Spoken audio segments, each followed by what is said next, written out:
আমরা এইচএসসি 2026 সালের পরীক্ষার্থী।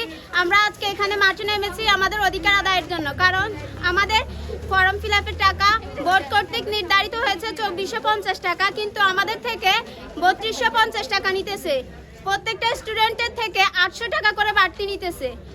কোত্থেকে দেবো আমরা এই 800 টাকা? আমাদের প্রত্যেকের বাবার কি সামর্থ্য আছে অতিরিক্ত?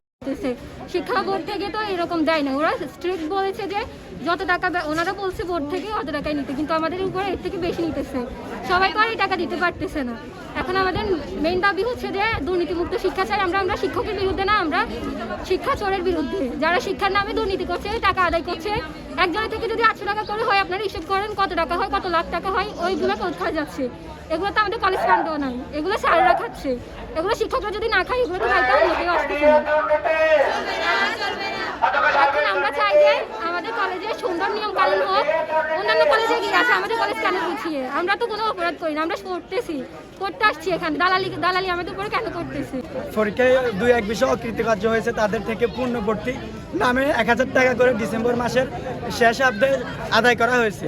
এখন ফর্ম ফিল আপ করার আসার সময় সকলের কাছ থেকে গত বছর যারা 2-1 বিষয় খারাপ করছে তাদের থেকে তাদের সরকারি ফি হচ্ছে 1 বিষয় 900, 2 বিষয় 1100, কিন্তু 1 বিষয় যারা খারাপ করছে তাদের থেকে নিচ্ছে 1800 টাকা, আর যারা 2 বিষয় খারাপ করছে তাদের থেকে নেওয়া হচ্ছে 2000 টাকা। এর থেকে 1 টাকাও কম হলে তারা আমাদের ফর্ম ফিল আপ করবে না।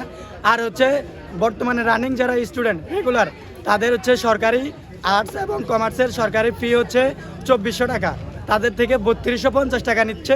এবং যারা সায়েন্সের তাদের হচ্ছে 2500 টাকা, তাদের থেকে 3550 টাকা নিচ্ছে।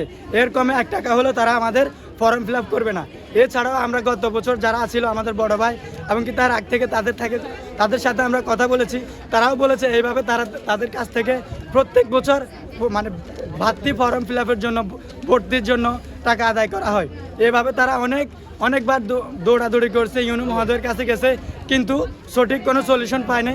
তাই আমরা আজকে এখানে দাঁড়িয়েছি, আমি সহ আমার সহপাঠী সবাই এবং আমার পরবর্তীতে যারা আসবে এখানে, তারা যেন আর এইভাবে দুর্নীতির শিকার না হয়। তারা যেন তাদের গরিব অসহায় মানুষ হয়েও যারা এখানে পড়ালেখা করতে আসছে, তারা যেন তাদের নির্ধারিত যে সরকারি অর্থ ধরা হয়েছে, এই অর্থর বাইরে যেন কেউ ফি দিতে না পারে, সেই অধিকার নিয়ে আমরা দাঁড়াচ্ছি। এছাড়াও আমাদের শিক্ষকরা আসে, ক্লাস হচ্ছে 10টায়, তারা আসে 12টায়, 1টায়, 11টায়, তারা সবসময় সময় মতো ক্লাসে আসে না।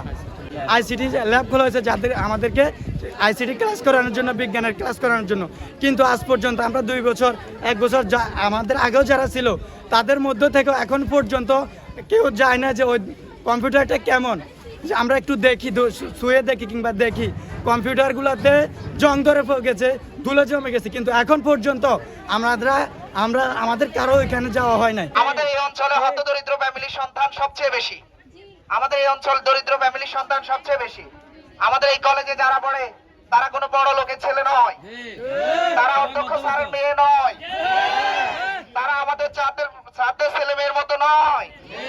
তারা বড় বড় প্রতিষ্ঠানে অট্টালিকা টাকা দিয়ে পড়বে এরকম কোন শিক্ষার্থী এখানে নাই। এখানে যে শিক্ষার্থী রয়েছে হতদরিদ্র ফ্যামিলির, তাদের কাছ থেকে ন্যায্য টাকা নেওয়া এই প্রতিষ্ঠানের প্রধান কাজ। এই প্রতিষ্ঠান যিনি দিয়েছেন, এই প্রতিষ্ঠানের জায়গা যিনি দিয়েছেন, তিনি চিন্তা করেছেন এই হতদরিদ্র এলাকার মানুষ যাতে স্বল্প খরচে, স্বল্প ব্যয়ে এখানে পড়াশোনা করে উচ্চ শিক্ষা অর্জন করতে পারে। কিন্তু আমরা দেখতে পাচ্ছি আমাদের এই প্রতিষ্ঠানে যারাই বারবার দায়িত্বে আসার আগে তাদের একরকম ব্যবহার আমরা দেখি, দায়িত্বে আসার পর তারা 69-এ উল্টে যায়।